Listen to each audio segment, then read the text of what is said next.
merci à Stéphano, merci à Eric de m'accueillir. Nous sommes deux personnes externes, effectivement, à l'MSH, puisque Octave et moi venons de Paris et Neuchâtel, moi de Neuchâtel, en Suisse. Eric m'a demandé de vous parler de ce que nous faisions au sein d'un laboratoire que j'ai fondé il y a une dizaine d'années en Suisse, à Neuchâtel, au sein de ce qu'on appelle les Universities of Applied Sciences, qui sont des hautes écoles. Au sein du domaine ingénierie, j'ai créé un laboratoire qui est un tout petit laboratoire de recherche en sciences sociales au sein d'un domaine ingénierie. Pourquoi au sein d'un domaine ingénierie? Parce que je suis porteur après d'autres, d'un champ disciplinaire qu'on nomme l'anthropotechnologie et qui est un champ qui est dédié à l'accompagnement des processus de conception de produits et de technologies dans le monde de l'ingénierie. D'où le titre de ma communication, Culture, Technologie et Conception. Je vais vous parler rapidement de l'approche anthropotechnologique parce que je pense que vous ne connaissez pas, ou très peu en fait, ce qu'est cette approche. Et puis je vais plutôt ensuite rentrer, je suis quelqu'un de très pragmatique, donc il n'y aura pas de jargon théorique, il y aura vraiment ce que l'on vit nous concrètement au quotidien dans une école d'ingénierie, dans un monde de conception de produits et de technologies, à travers trois projets, je dirais, emblématiques. Nous avons depuis plus de 10 ans mené à bien plus d'une centaine de projets, voilà, à l'international, au national, Suisse, Europe. Donc j'ai pris trois projets. Un premier projet sur l'accompagnement, la conception de techniques de production conception de technologies pour la production d'or, l'orpaillage sans mercure. Au Pérou. Le second projet a lieu en Tanzanie, gestion de la ressource en eau en Tanzanie. Vous verrez comment on a pu accompagner un processus de conception de technologie. Et puis un petit clin d'œil on parle de patrimoine, le Pléco. On a été amené dans le passé à concevoir un outil pour les conservateurs-restaurateurs qui doivent restaurer les trésors de l'abbaye de Saint-Maurice dans le Valais suisse. Voilà. Eric ? Donc l'anthropotechnologie, je vous laisse lire. En fait, c'est un champ disciplinaire en fait, qui a été lancé dans les années 60 par son fondateur, Alain Wissner, qui n'était autre que le directeur du laboratoire d'ergonomie du Conservatoire national des arts et métiers, qui est le père de l'ergonomie de langue française. Et qui, à un moment donné, dans le cadre des formations qu'il dispensait aux ergonomes à travers le monde, s'est rendu compte qu'on ne pouvait pas parler d'ergonomie à un Brésilien, à un Chinois, à un Japonais, comme on en parlait en France au Conservatoire national des arts et métiers. Et il s'est dit, il serait intéressant de sortir de la sphère ergonomique pour aller vers une anthropotechnologie, c'est-à-dire un travail d'accompagnement de processus de transfert de technologie, mais centré sur les utilisateurs, mais aussi sur les contextes d'utilisation à travers le monde. Qui dit contexte d'utilisation dit aussi prise en compte des compétences anthropologiques, des dimension contextuelle large et donc du coup Wissner a développé cette approche sans beaucoup de succès au sein du Conservatoire national des arts et métiers jusque dans les années 90, date à laquelle moi j'arrive, je faisais ma thèse en anthropologie à l'EHESS à Paris et j'ai décidé en parallèle de me former à l'ergonomie au sein de ce conservatoire sous la direction de Wissner, dont j'ai été l'assistant pendant 3 ans à peu près. Et donc j'ai pu me former à l'approche anthropotechnologique et au moment de son départ en retraite, Wissner m'a demandé de prendre la relève. J'ai décidé de prendre la relève, j'ai accepté et j'ai changé complètement mon fusil d'épaule. C'est-à-dire que plutôt que d'essayer de développer une recherche classique fondamentale en anthropotechnologie, j'ai décidé et puis plutôt que d'essayer de convaincre aussi les entreprises d'intégrer cette approche dans les processus de conception et de transfert de technologie, je suis parti du principe qu'il valait mieux que j'intègre cette approche dans une école d'ingénieurs pour former ceux qui, un jour ou l'autre, auront des responsabilités au sein des entreprises. Donc je le fais depuis 15 ans maintenant. Je forme à ces composantes anthropotechnologiques l'ensemble des ingénieurs qui sortent de la haute école Arc Ingénierie à Neuchâtel, Et on commence à voir les impacts en fait au sein des entreprises et on commence à voir aussi les demandes se transformer. À une époque, on nous demandait d'intervenir principalement quand tout allait mal, c'est-à-dire que les entreprises venaient nous voir en nous disant voilà, on a transféré telle technologie, ça ne fonctionne pas, est-ce que vous pouvez nous dire pourquoi ça ne fonctionne pas? Maintenant, depuis 5 ou 6 ans, on voit la démarche s'inverser, on nous demande d'intervenir en amont du processus de conception pour intégrer les composantes sociales, culturelles, composantes locales, connaissances locales dans les processus de conception de produits. Avec donc, et bien sûr, je ne vais pas perdre de temps sur la méthodologie que l'on développe. On a effectivement, bien sûr, des enquêtes de terrain, des analyses de la demande, etc. Et ensuite, la différence avec une recherche appliquée classique, c'est que nous accompagnons les processus de conception. Nous allons jusqu'au bout. Nous ne sommes pas là pour uniquement produire des repères, des solutions pour la conception. On accompagne le processus de conception, c'est-à-dire qu'on va jusqu'en phase de stabilisation des choix techniques et des produits sur le terrain, de manière à pouvoir éventuellement réajuster le tir, réajuster les choix techniques en fonction de la dynamique liée à la réalité du terrain. Donc en fait, un travail en amont, bonne connaissance du contexte d'introduction et travail ensuite en processus de co-design, co-conception avec les futurs utilisateurs des produits ou des technologies que nous allons concevoir. Ensuite, implémentation, suivi de l'implémentation et suivi tout au long du projet jusqu'en phase de stabilisation. Ce qui fait la différence avec les approches classiques que l'on développe en anthropologie habituellement, où on se contente de proposer des repères, et ensuite il n'y a plus de suivi. Donc là, il y a une démarche interdisciplinaire qui est importante, il y a un apprentissage, une espèce d'apprivoisement en fait. Il faut travailler en collaboration avec différentes disciplines, avec des ingénieurs, des designers, et c'est ce qui fait aussi toute la richesse de notre approche. Oui, tu peux, On a en fait au sein du labo que j'ai fondé il y a quelques années, on a j'appelle ça des filtres de lecture. Voilà les types de compétences dont on dispose au sein de l'équipe. L'anthropologie, bien sûr, l'ergonomie. Je suis aussi ergonome de formation. On a aussi des spécialistes en sciences cognitives, cognition située, distribuée. Et puis on a développé quelque chose qui est de plus en plus important, c'est une anthropologie du sensible. On travaille beaucoup sur les analyses sensorielles parce que énormément de technologies et de produits nous renvoient à ces composantes-là dans les connaissances et savoir-faire mis en œuvre sur le terrain. Et puis bien sûr, nous travaillons avec des ingénieurs et des designers, puisqu'au sein du domaine ingénierie de la haute école dans laquelle je travaille, il y a cette formation spécifique d'ingénieurs designers, en fait, qui sont des ingénieurs généralistes, mais qui sont sensibilisés au design, et donc qui reçoivent pendant 3 années des cours dispensés par des designers. J'ai aussi cofondé en fait le Fab Lab de Neuchâtel. Vous devez toutes et tous savoir ce qu'est un Fab Lab. Quand on a conçu et fondé ce Fab Lab à Neuchâtel, il y avait une centaine de Fab Labs au monde. Maintenant, on est à plus de 900 Fab Labs au monde, à travers le monde. Je vais vous expliquer pourquoi j'ai décidé de concevoir et de fonder ce Fab Lab à Neuchâtel à travers les projets dont je vais vous parler, parce que ce sont au niveau international, pour nous qui travaillons sur des processus de co-design, de co-conception, et qui travaillons en relation avec les réalités locales du terrain, ce sont des partenaires privilégiés que l'on essaie d'intégrer de plus en plus dans les projets sur lesquels nous intervenons et que nous développons. Premier projet, rapidement, il y a quelques années, 6 ans déjà, suite aux exigences de l'OMS qui décide de limiter, voire abolir l'utilisation du mercure dans la production d'or à travers le monde. On nous demande d'intervenir au Pérou, en Amazonie péruvienne, auprès des orpailleurs légaux, pas les illégaux, donc des orpailleurs légaux qui tentent de se formaliser.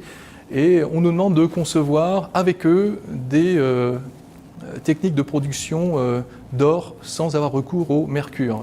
Le mercure est utilisé, vous le savez, dans la production d'or comme amalgame.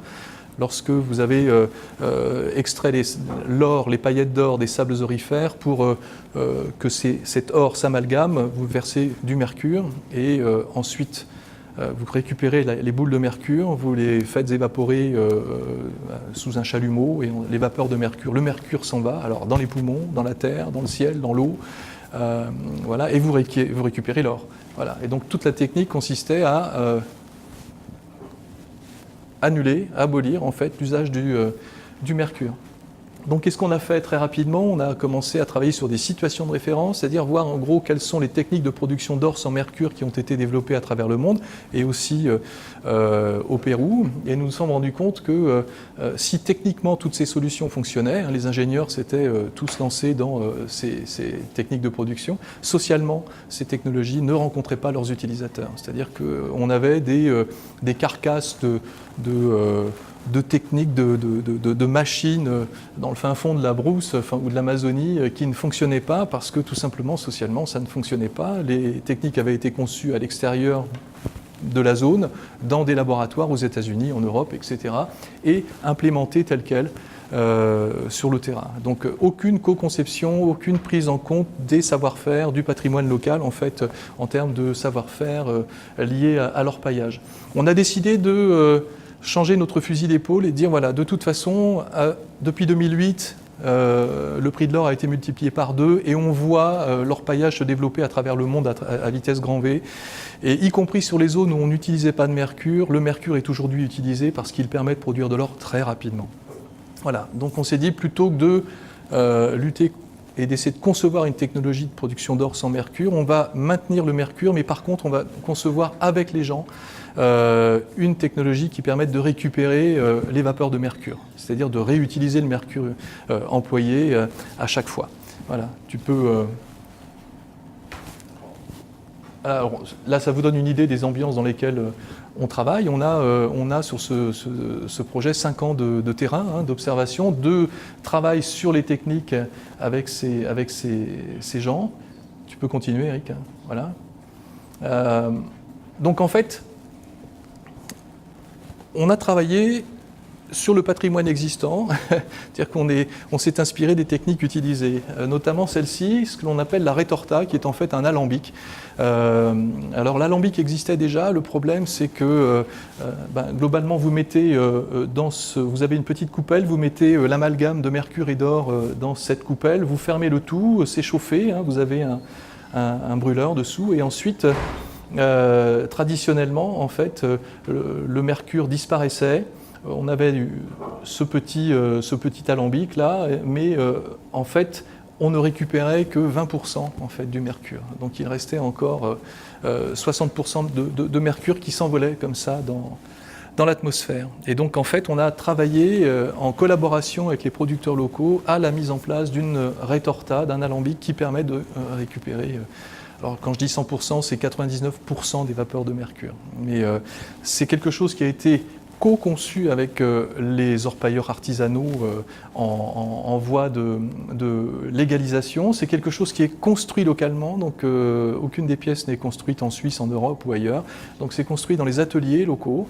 Et l'intérêt de ce produit, c'est qu'il est allé au-delà des simples aspects techniques. Il a rencontré ses utilisateurs. On est à plus de 1500 retortas aujourd'hui écoulés au sein des orpailleurs qui se formalisent, même si les pressions gouvernementales sont là qui les empêchent cyniquement de se formaliser complètement parce que les Américains essaient de développer dans la zone des sites de production à grande échelle plutôt que de favoriser l'orpaillage artisanal. Voilà, donc ça fait aussi partie des dimensions contextuelles que l'on prend en compte dans les projets. Et cette retorta est utilisée aussi, on parle d'innovation d'intervention, des innovations symboliques en fait. Vous avez ici des orpailleurs locaux qui manifestent pour montrer qu'ils font les efforts monumentaux pour se formaliser, pour répondre aux exigences du gouvernement. Et l'objet est utilisé dans les défilés maintenant, la retorta est utilisée dans les défilés comme symbole de formalisation en fait de leur activité et comme symbole de leur bonne volonté.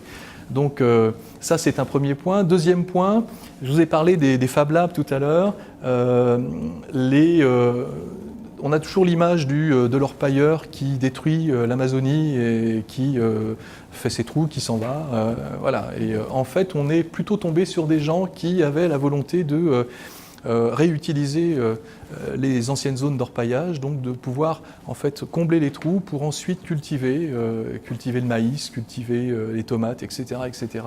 Le problème, c'est que les bulldozers, les tracteurs sont très très chers et on est parti avec eux du principe qu'on allait là aussi co-construire un mini tracteur, un mini bulldozer. Alors celui-ci, vous le voyez sur plein de chantiers en France et tout ça, sauf que ce n'est pas celui-ci que vous voyez des micro-bulles Suzuki, etc., de marques très chères, qui coûtent 35, 40, voire 60 000 euros pièce, 60 000 $.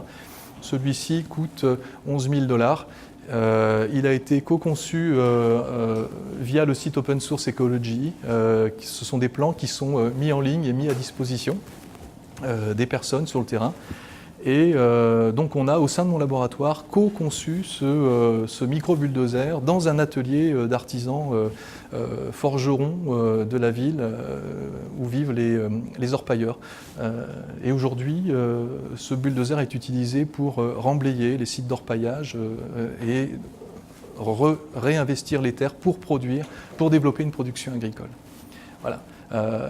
Donc là, vous avez les références éventuellement si ça vous intéresse. Donc globalement, les plans de ce bulldozer sont accessibles à chacun d'entre vous si vous le souhaitez. Si vous voulez avoir votre micro-bulle bulldozer, vous pouvez le réaliser grâce au fichier open source. Donc on appelle ça de l'open hardware.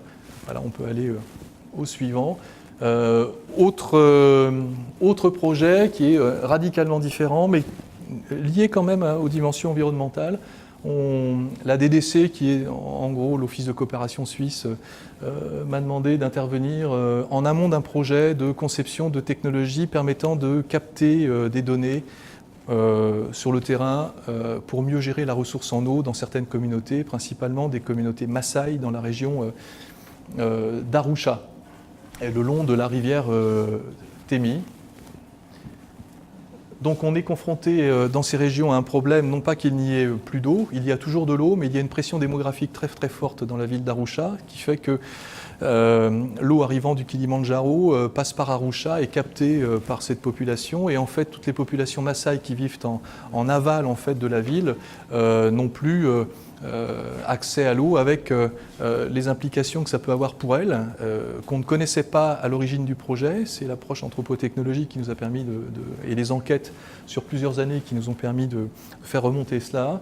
C'est que globalement, il y a une espèce de désajustement, déséquilibre de leur calendrier agricole parce que l'eau n'arrive jamais à la même période que l'année précédente. Donc on va faire un choix de semences, un choix de culture et puis malheureusement, à 15 jours près, on les aurait plantés un peu plus tard, l'eau arrivait. On les plante trop tôt, les plants de tomates gris, le maïs gris, etc. etc. Donc en fait, mon travail d'anthropologue et d'anthropotechnologue a consisté non seulement à voir quelles étaient les pratiques et savoir-faire locales en matière de gestion de la ressource en eau, quelles étaient les technologies utilisées, qui sont très simples, et puis ensuite, quels étaient les problèmes rencontrés et les demandes de ces populations en termes de retour. On veut bien co-concevoir une technologie, mais il faut que ce soit aussi utile à la communauté.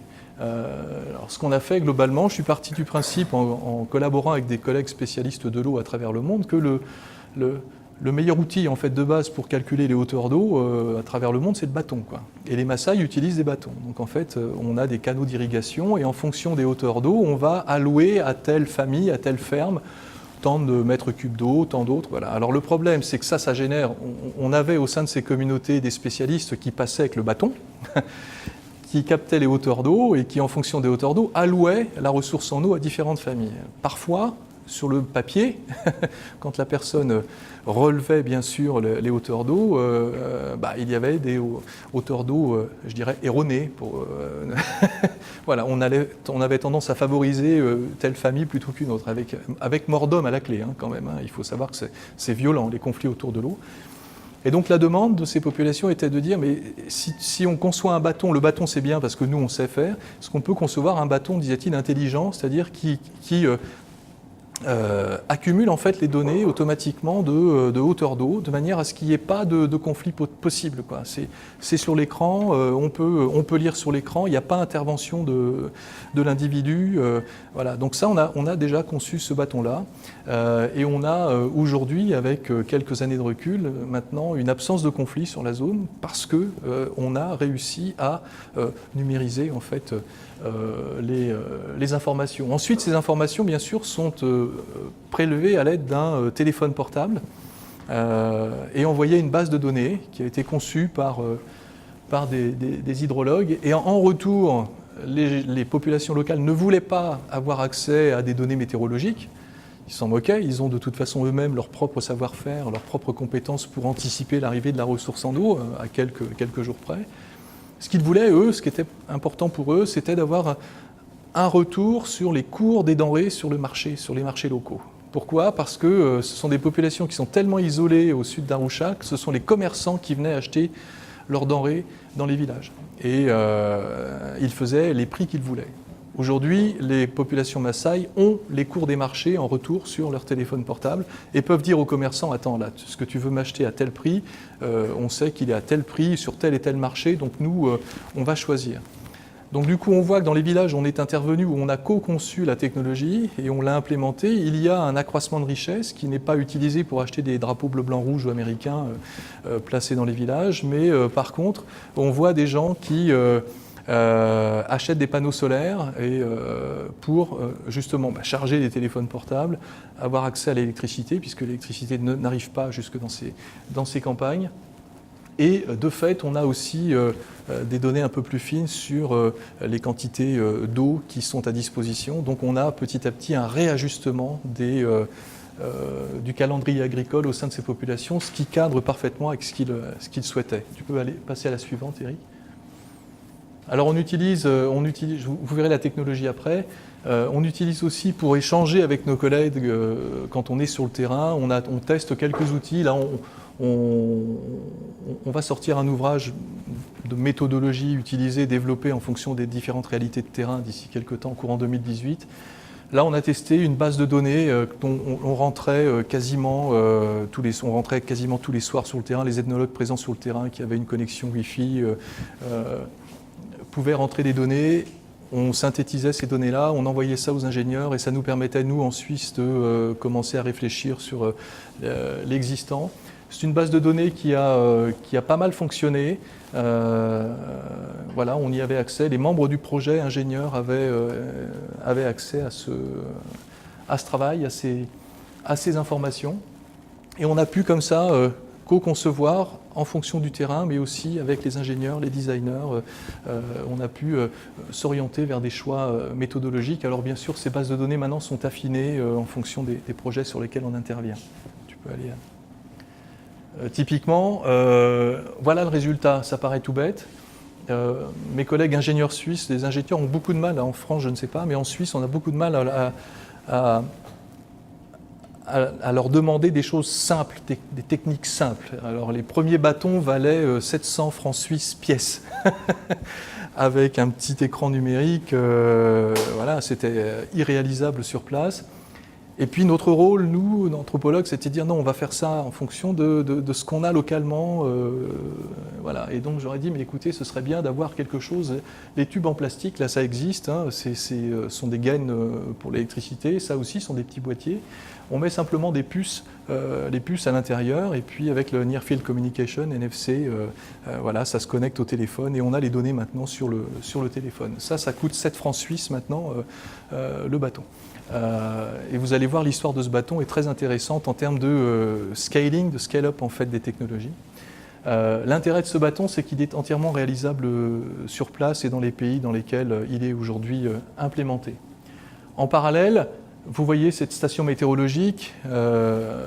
Les stations météorologiques pour les ingénieurs locaux hydrologues en fait, étaient hyper importantes parce qu'elles permettent quand même de recueillir des données. Donc Les stations météorologiques implémentées par la Banque mondiale coûtaient autour du $1 million à peu près, c'était des monstres, et bien sûr c'était vandalisé au bout de quelques temps. Donc les communautés locales nous ont dit mais est-ce qu'on ne pourrait pas concevoir une station peut-être un peu plus modeste, mais qui soit implémentée dans des lieux où on pourrait l'utiliser concrètement, à la fois pour recueillir des données, mais aussi, pourquoi pas, accompagner la formation de nos jeunes élèves dans les écoles. Et donc du coup on a commencé à réfléchir avec eux sur un type de station météorologique qui serait entièrement réalisable dans un Fab Lab. On a travaillé avec le Fab Lab de Nairobi. On devrait avoir, et l'université Nelson Mandela d'Arusha.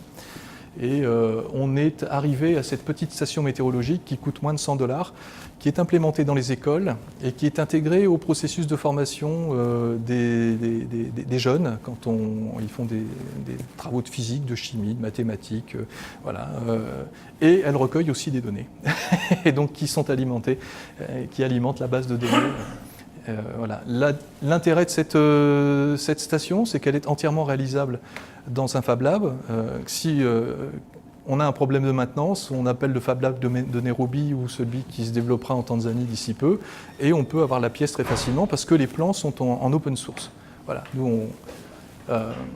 Ce petit tube là, voilà.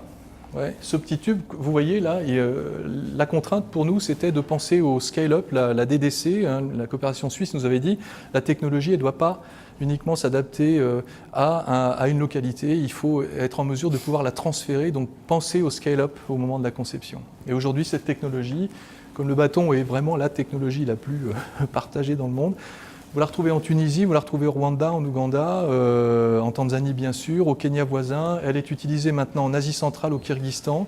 Et les Kirghizes ont été très... Ce qui est très intéressant, c'est qu'en fait, l'électronique venait de Suisse, ce sont des petites puces, voilà. Et les Kirghizes nous ont dit, mais nous, on va s'approprier ça et on va faire réaliser l'électronique en Chine. Et donc du coup, le coût du bâton maintenant est tombé à $3, même pas, quoi. Enfin, je veux dire, c'est incroyable. Donc voilà, le bébé a fait c'est petit.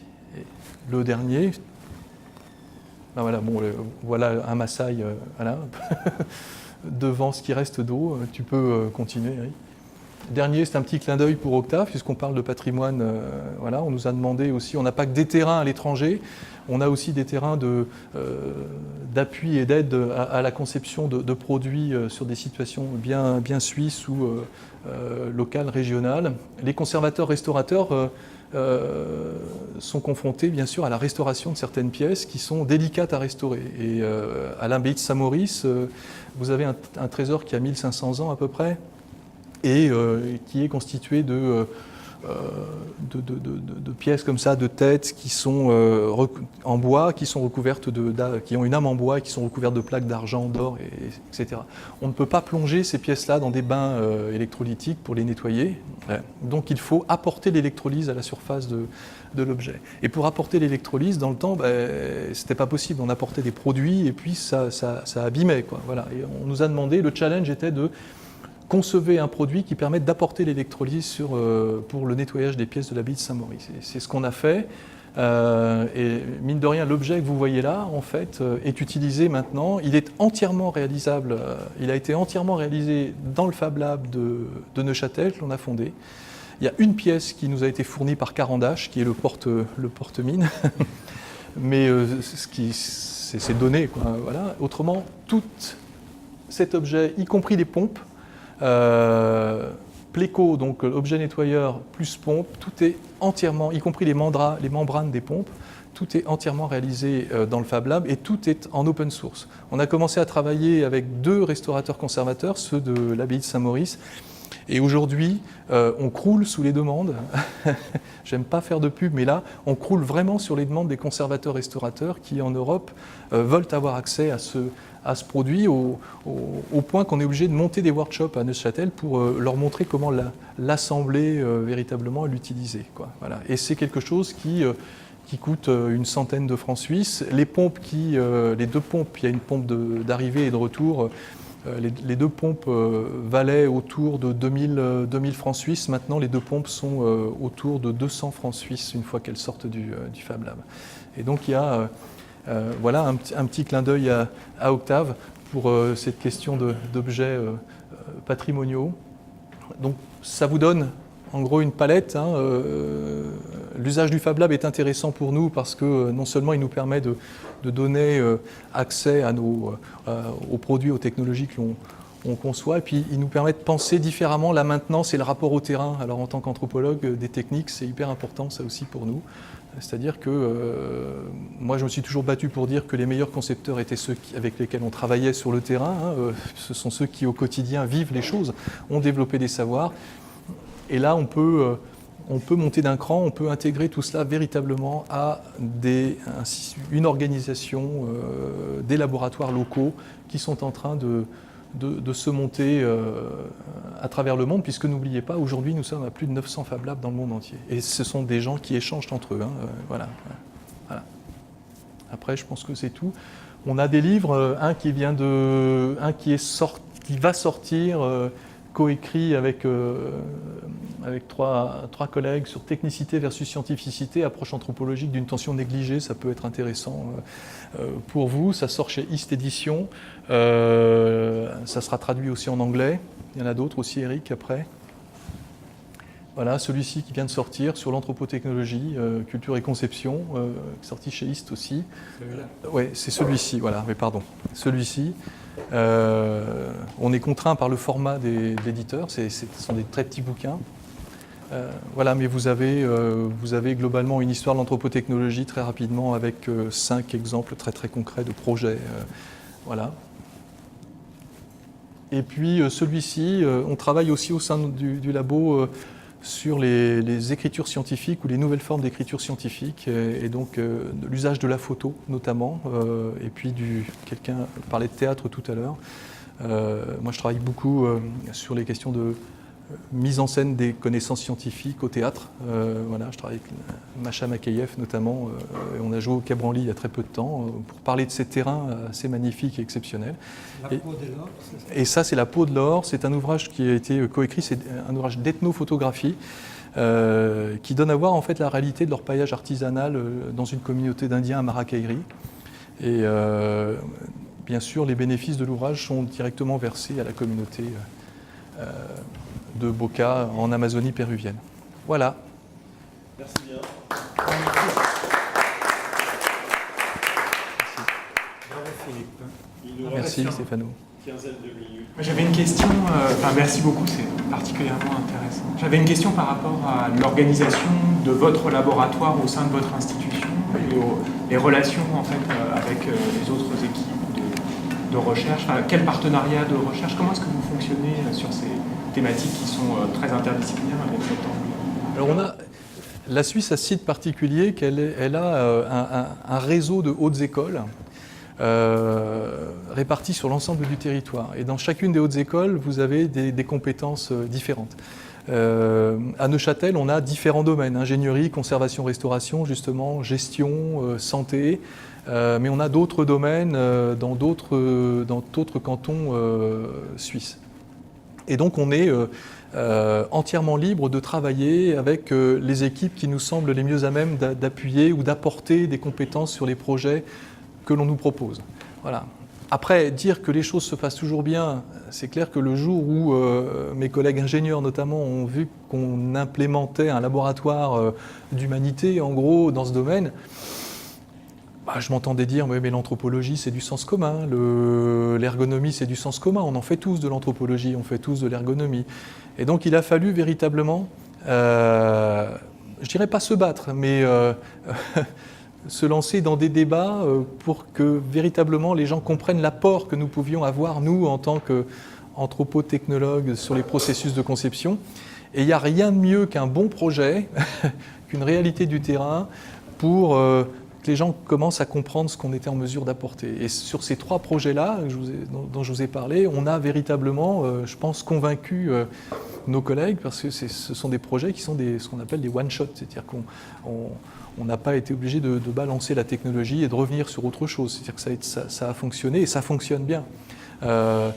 Donc ça n'a pas été simple à faire passer. Par contre, l'intérêt de ces hautes écoles, c'est qu'on peut, au fur et à mesure, voilà, on a besoin d'un informaticien pour une plateforme, on va prendre un informaticien. Voilà. Après, on est tenu de monter les heures sont payées, hein, on a des mandats, on a des chiffres d'affaires à faire aussi. Hein, parce que ce sont des institutions où on fait de l'enseignement, mais la part de recherche est prise en partie par la fédération, le canton, mais le reste de nos parts de recherche doit être apporté par des mandats.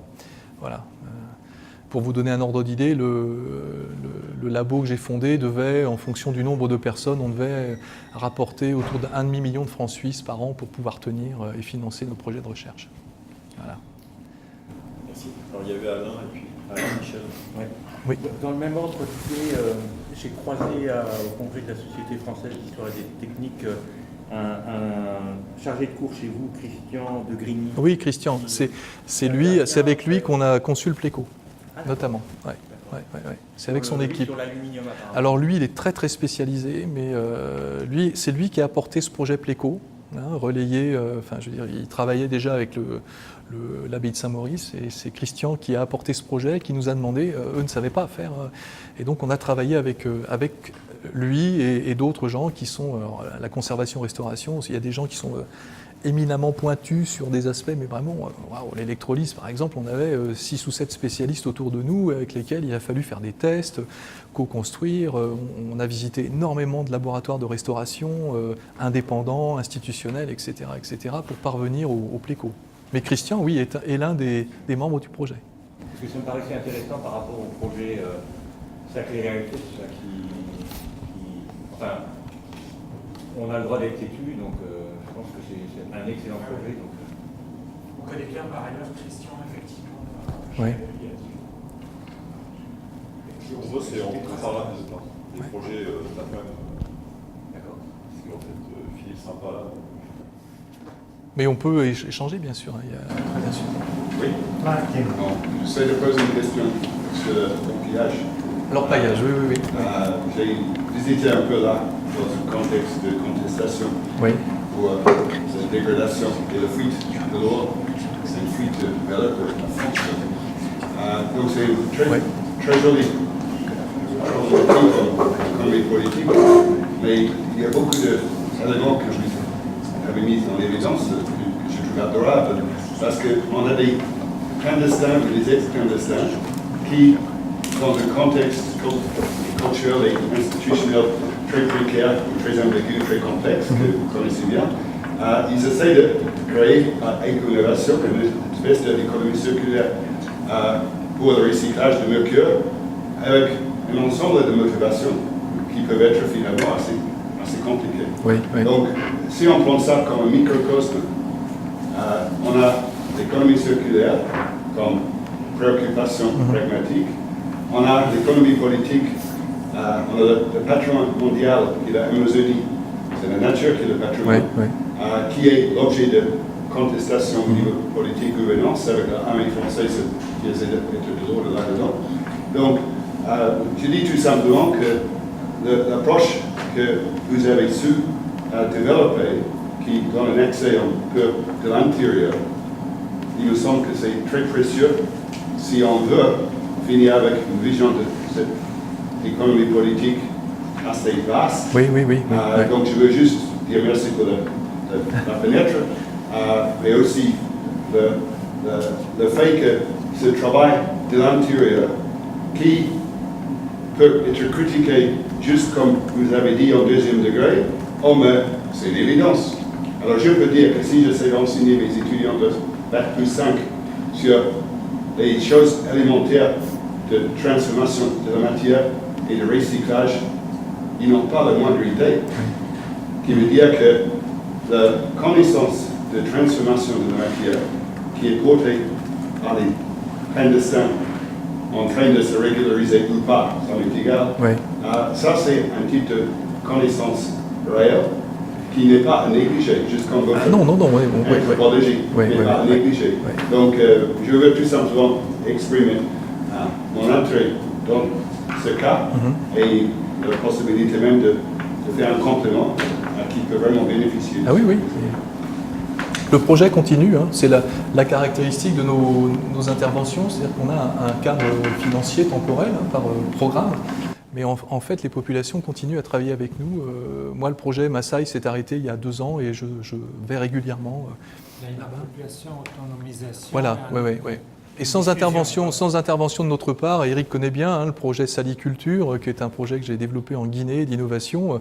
Aujourd'hui, on a commencé à travailler avec une dizaine de producteurs. On a plus de 3000 producteurs qui utilisent l'innovation sur la zone et qui ont, on va même jusqu'à la labellisation d'un sel solaire de Koya maintenant, et sans aucune aide, sans aucune adjonction injection de financement externe.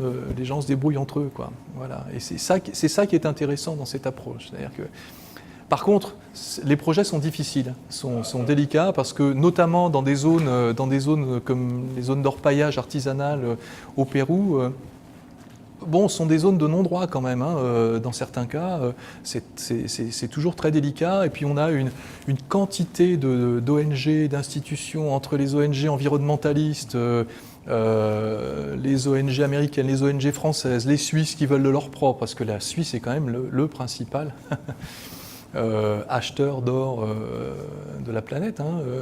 Voilà, donc il ne faut pas l'oublier, ils sont en plus à Neuchâtel. Donc voilà.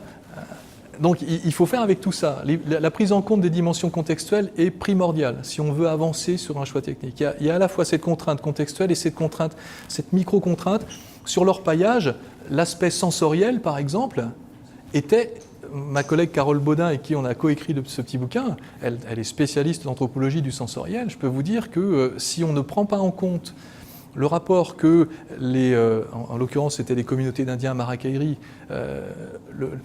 le fait qu'on sent l'or, on le sent mais avec la peau, on caresse, avec la plante des pieds, on sent aussi la présence de l'or quand on remue avec sa cuisse dans un bidon l'amalgame, voilà, les gens sont capables de sentir des choses, de percevoir des choses. Donc après, l'objectif c'est pas d'avoir accès à des données ultra fines, il faut que ces données soient à un moment donné utilisable dans un processus de conception. On n'est pas là pour faire de la recherche fondamentale, on n'est pas là forcément pour se faire plaisir, on se fait plaisir. On est là pour essayer de construire des choses, apporter des dimensions qui seraient intégrables dans un processus de conception, dans un choix de produit ou de technologie. Oui, mais je dispute là, parce que ça, c'est le type de recherche fondamentale. Oui.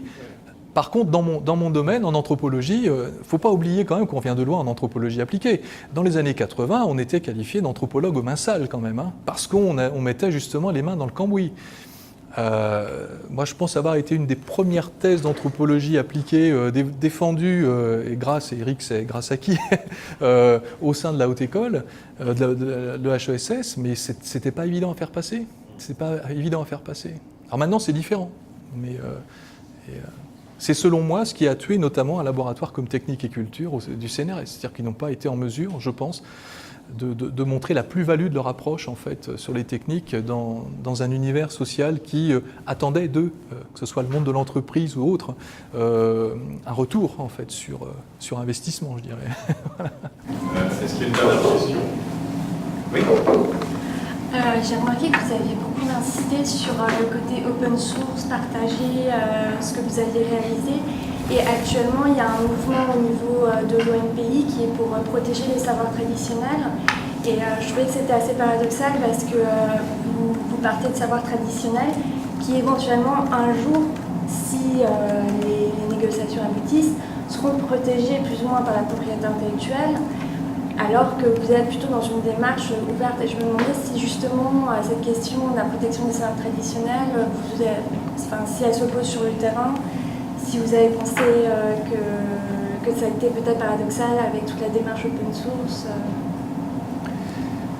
La question des savoirs traditionnels, elle se pose sur le terrain, mais elle est intéressante quand on la voit du point de vue du terrain, de ceux qui les portent, et pas de ceux qui décrètent les textes de loi ou de ce qu'on devra faire. C'est-à-dire qu'à un moment donné, nous, ce qui nous intéresse, c'est véritablement de voir ce que les gens localement ont envie de valoriser comme savoir.